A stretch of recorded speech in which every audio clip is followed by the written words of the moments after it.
Hey, what's up guys, Lomine here. I stream live on Twitch, and today I'm going to be showing you how to juice your maps in Path of Exile 2 0.3 Rise of the Abyssal. First, make sure you have two modifiers on them. Use a transmutation and a orb augmentation on them, and then use a regal orb.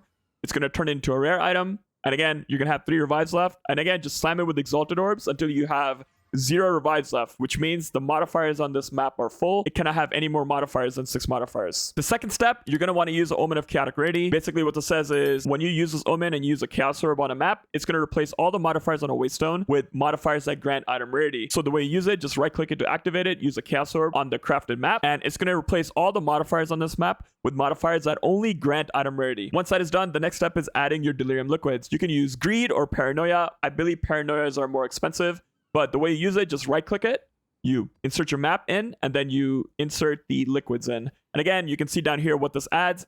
Delirious is like the best one because monsters' item drops are improved by higher delirium. So using Liquid of Greed adds, if you use 3 Liquid of Greeds, they add increased rarity of items found, and players are 30% delirious. If you want maximum delirium, you can also use Liquid Paranoia. This gives you a max of 36% delirious. I believe this is like the most cost-efficient way to get 36% delirium. But yeah, we're just going to instill it. And now we have delirium influence on our maps. So now that we have a map with 108% item rarity, the next step, this is optional. You don't have to do this, but I have a bunch of these preserved vertebrae just like hanging around. So what I like to do is hit my maps with these to have an abyssal modifier. The reason I like to use preserved vertebrae on my map is because of this right here. These are all the prefix and suffix modifiers that you can have on your waystones. So depending on what desecrated mod you get, you can add a lot more rarity to the map. So for example, if you get a really bad mod, this is like a pretty bad mod to get, but it's still, the game is still playable with this, but this will add 45% increased rarity of items found in this area. Other mods give you like increased number of magic monsters and rare monsters, all that good stuff. So, you know, feel free to explore this yourself. I personally love doing this on my maps.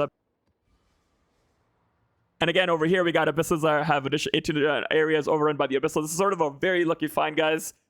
This map is probably worth a lot of money now if you just price check this real quick. And lastly, guys, we got to talk about what tablets we use for our maps. We like to use precursor tablets, so make sure your tablets are precursor tablets. One of the tablets is irradiated, and then the other tablet is breaches, and then the last tablet should be ritual, but again, you can do whatever you want. Honestly, ritual, I find, works the best. And all of these, guys, the only important mod you want to have on these tablets is increased quantity of items found in your maps. That is the only prefix that matters on any of these tablets.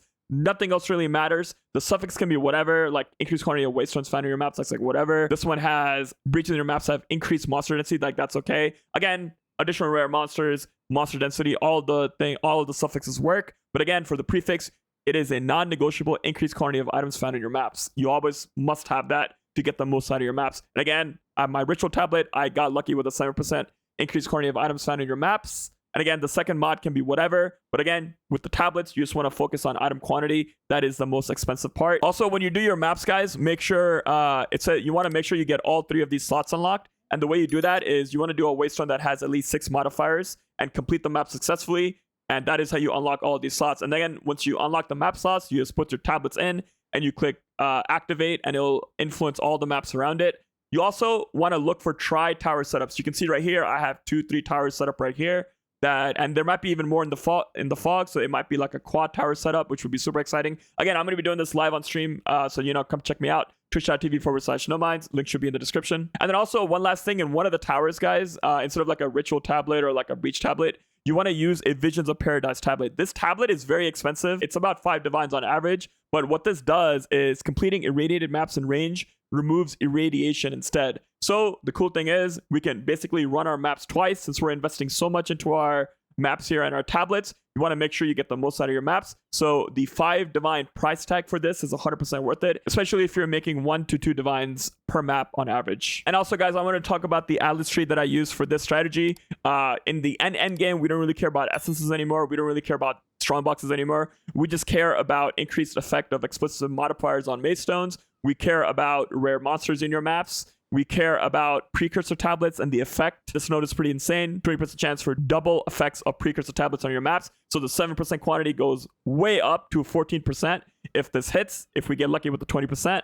And again, just grab all the precursor nodes because precursor tablets are super in demand right now. We love to use this one here also. Basically, it says waystones have 25% more effective prefix and 25% more effective suffix modifiers. So again, this is going to make our rarity go way up also. But keep in mind, this is going to make your maps way more dangerous. So you want to make sure your build is really good. before attempting these maps. The most important thing also, guys, there's this passive point right here. This is Atlas passive right here called local knowledge. The only line we care about here is swamp and water biomes have 40% increased chance to drop basic currency.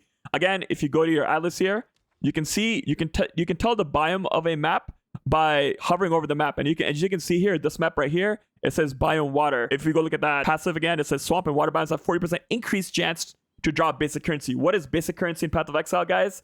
Basic currency is your divine orbs, your regal, your exalted, your perfect exalted, you know, all the mirror of Calandra, guys, is a basic currency item. Again, I'll have a link to this in the description. I don't want to make this video too long. And again, guys, I stream live on Twitch every night, twitch.tv/nominds. You know, like and subscribe for the YouTube algorithm, all that good stuff. Drop a follow on Twitch, and I'll see you guys on the next video. I'll be doing a lot of these maps, and I'll post the results also, so make sure you subscribe for that.